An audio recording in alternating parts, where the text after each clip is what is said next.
Anything good? Are we going to the moon? As soon Max, as this is done, the boat's anchors comes off. Now I'm listening to 10,000 next song. Now I got that tune in my head. I was just gonna say, I think Gary's wrecked. Gary's wrecked. Gary's wrecked. I have no idea, super but wrecked. I think he's wrecked. Yeah. And that's bullish for crypto as a whole. Like the fact that they're getting run out of town, like take Trump out of the equation and how much he's proposed to make the United States the hub of the world for crypto.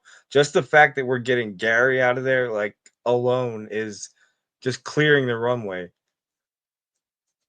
Oh yeah. Unfortunately, unfortunately, the Hexagon community is all too familiar with who Gary Gensler is and what his stance on crypto is, and especially the organization that he's been running up to this point.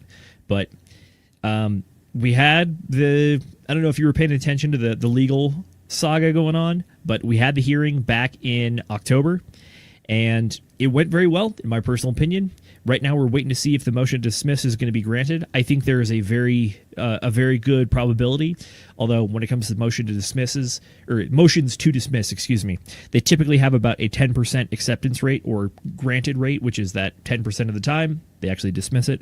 But in this case, I think we're actually closer to at least a coin toss, if not better, just because the judge that's overseeing the case as it's right now is someone who's very familiar with crypto.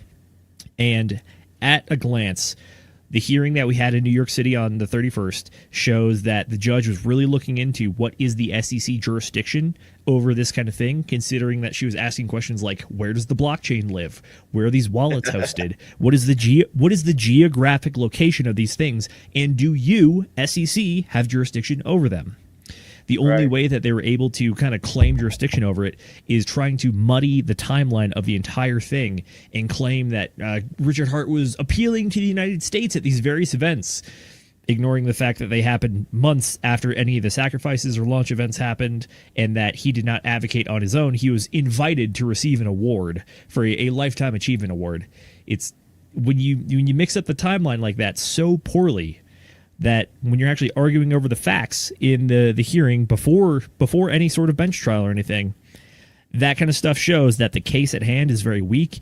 And I think that the judge there's a very good possibility they can come to the decision that it's not worth pursuing any further.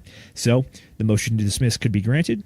Everything could absolutely skyrocket because I can look at the chart and I can point to the exact day that the SEC dropped their allegations, July 31st, 2022.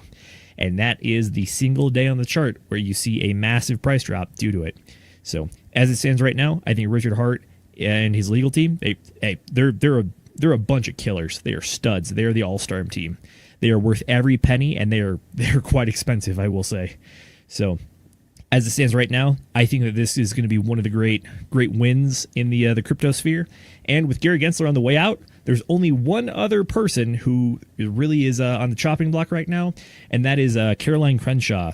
She is looking for a renomination vote before the Senate this month, actually. She's been serving under Gary Gensler's leadership at the SEC, and in some regards, she actually is a little more hardcore than Gary Gensler in the way that Gary goes. Because when Grayscale had the court ruling come out in their favor against the SEC, after looking to tell them pretty much like, hey, stop denying their spot Bitcoin ETF, you have to approve this.